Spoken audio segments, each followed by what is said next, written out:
Hey, my friend Daryl Evans, co-founder of Yokel Local Internet Marketing, and in today's case study video, we're going to be taking a look at an automated nurturing sequence for one of our clients. Happens to be in the bankruptcy niche. So if you're not familiar with our 6 steps that we use to turn website visitors into sales, then you can download this one-page playbook and have a copy of it anytime you'd like, along with a free 6-part email course.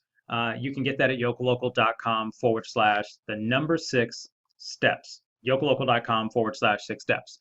What we're going to do today is we're going to talk about where automated nurturing fits into this particular client's sequence. We're not going to name the client and really open up the emails because that's private information for this particular client. But I want you to, as you look at this process, we have a lot of business owners that can't believe that we boiled our success strategy down to 6 steps. The framework has only 6 steps in it. When you put all 6 of these steps in place and they start working for you, you're going to see exponential results. So today we're going to dive into thinking about the methodology behind the campaign. We're going to talk a little bit about the buyer and why the email subject lines were chosen and what's sort of in the emails. And hopefully you walk away from this video thinking about your own automated nurturing sequences. And if you don't have those in place, how you could possibly get one in place. So I'm going to go ahead and move my camera and go right over to the desktop, and let's go ahead and get started. I don't want to keep you here very long. So as I mentioned, this particular email sequence is for a bankruptcy attorney. Now, if you're not in the legal space, you're not an attorney, think of any service sector that you're in. If you're a home service, professional service, this works for e-commerce and manufacturing as well. You just have to put it in a little different context. But before we start to break down, a sequence in step 4, we have to remember that we had 3 steps prior to that we had to do. We had to identify the buyer persona. We had to really understand who they were and what pains they were trying to solve. We had to know how to show up when they were searching for a solution to their problem. So we had to get them to our website in some way, shape, or form. We could have used social, we could have used search, we could have used other types of paid media, social media, that kind of thing. So the other thing is then we had to move them from a visitor to our website into a lead. And for most business owners don't classify it being a lead until they're ready to buy something. They're ready to pick up the phone and call, like in this case, to call in and come in for a consultation. We're moving things further up the sales funnel. So if you've hung around our website, you've downloaded our 6-step document, by the way, you can get that at yokellocal.com/the number 6 steps. yokellocal.com/the number 6 steps.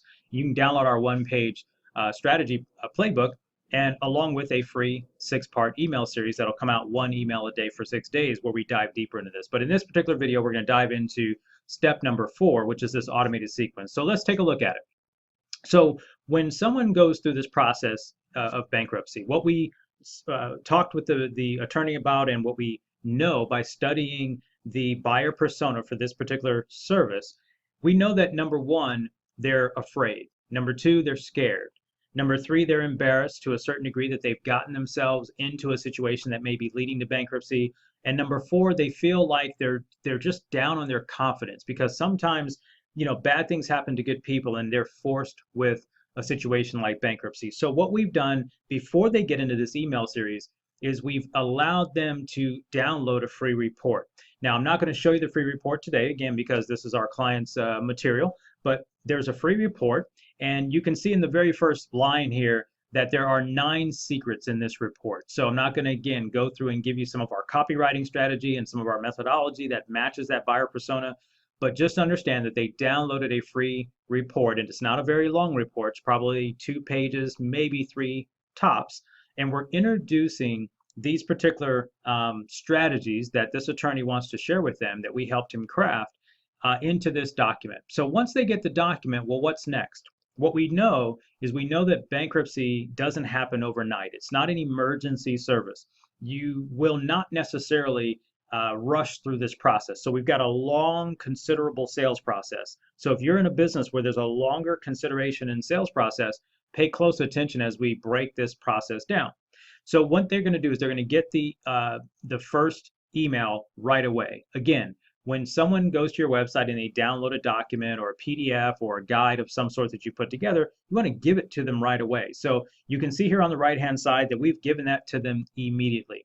So what we also do is we track, our open rates and things of that nature. I don't get all that too caught up in open rates as much as I used to, because I know that they've got a lot of other emails showing up, and there's all kinds of things. But it is important to kind of keep an eye on the open rate. So I do have that highlighted here on the right-hand side. So this very first email, it's the highest open rate, but again, they also get that opportunity to download it on the very next page after they put their information on the landing page, because we give it to them as a download. What are we doing in email number 2? Now we send that out a couple of days later. So in email number 2, what we're doing is we call it an engagement email. So we put their first name in the subject line, and then we say, quick question for you. It doesn't have to be that on every single one of them, but what we're trying to do is make sure we're trying to see if they're opening and still paying attention to our messaging. And by asking them a quick question, the human brain seems to have a hard time not answering a question. So when you say, hey, can I ask you a quick question? The answer is generally going to be, sure, go ahead. So we're really trying to get the email open in this particular example. Now, again, I'm not going to get into the text of the email, and we are answering or asking them a question, and we do want an answer from them. So what are we doing in step number 3? Three days after the second email comes out, we're saying it's okay to be afraid. Now, in this case, we call this an empathy email. We're basically trying to humanize the attorney and humanize his understanding for their situation. Because again, what we know about this particular buyer and this persona is that they're afraid, they're scared, they're not sure if this is the right thing to do. We've dealt with all of the psychographics of this particular buyer. So in this particular email, if it shows up in their subject line, it says it's okay to be afraid. So if the person is afraid, we hopefully will have resonated with them. And you can see that we've got, roughly 2 out of 5 that are opening that email. Let's look at the next one. Tired of your financial problems. Once again, we're going back to the question. A question is hard for people not to answer. So would you like fries with that drink? Use an example from the McDonald's drive-thru. It's famous now. Everyone uses it, right? Would you like fries with that? McDonald's coined this. It tripled their business, tripled their ROI, I should say, in their marketing model. But when you ask someone a question, tired of financial problems, well, if they arrived on this website because they were searching for a solution potentially to bankruptcy, then yes, they're probably tired of the financial problems. So we get them to open that email. What if they haven't responded yet? Now we're sort of saying it's okay if you're a good person and bad things happen to you. So we use when bad things happen to good people. Again, this, by the way, I would not recommend copying these subject lines and just applying them to your business. These subject lines were chosen very specifically based on the buyer persona. So now we're out to a week later. So over here you can see that we're now spacing the emails out 1 week at a time. We're not in a hurry anymore, because if they've converted, then we don't want to keep bombarding them with messages. And then we also have a way for our system to know if they've converted, or we in our reviews with our clients, we know who's converted and we take them out of the sequence. But the next email will say, hey, we all make mistakes. Again, you're kind of seeing the pattern. We all make mistakes. If the person seem to be wrestling with this idea of, I don't know how I got in this situation, then this is, again, another one of those empathetic emails where we're saying, hey, we all make mistakes. Number 7, now we're getting a little bit more aggressive. If they haven't converted and they're maybe a couple of months out, we're saying, are you really going to let them win? So now we're going a little bit on the psyche, like, hey, let's take charge of this. Let's get after this. It's okay. We've already said it's okay to be afraid. It's okay if you've had the problems. Bad things happen to good people.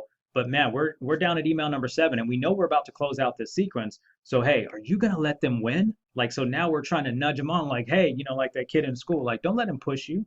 So, and we're saying, don't let those creditors push you. And then to close the sequence and to wrap up this case study, what have you decided to do? We're coming back to this idea of, can we get an answer from this particular person? And in this particular email, I will tell you the design of this email inside of it. The design is for them to say yes or no. So we are making a very strong call to action. What have you decided to do? So we're asking them a yes or a no. So I want to wrap this video up because I wanted to just give you the overview of this sequence. We have more of these videos on our website as well. But this type of email sequence works really, really well. And you can see even down to the final email, we're still getting just short of one out of, looks like a little bit over 1 out of 4 open. So that's the purpose of a nurturing sequence. Many of these people are not ready to buy or not ready to come in and make the consultation yet. In fact, sometimes people will take 3, 4, 5 months to do it. So this initial series is just what we call our initial indoctrination sequence. So again, it goes out a couple of months. We have different things that happen after the second and third month of this particular campaign. So I want to wrap this video up by simply saying that this is a step number 4 in our 6-step process. Buyer personas is step number 1. Number 2 is attracting visitors to our website, converting those visitors to leads. This sequence here and this particular process helps us convert more leads to sales or sales appointments, sales qualified appointments in our sequence. And then we move to the other steps in the process. Again, you can download a copy of our 6-step process at yokellocal.com/6steps and get our free 6-part email course that'll help you dive deeper into these. And for now, I'll sign off and I'll see you in another case study video. My name is Daryl Evans at Yokel Local. Take care.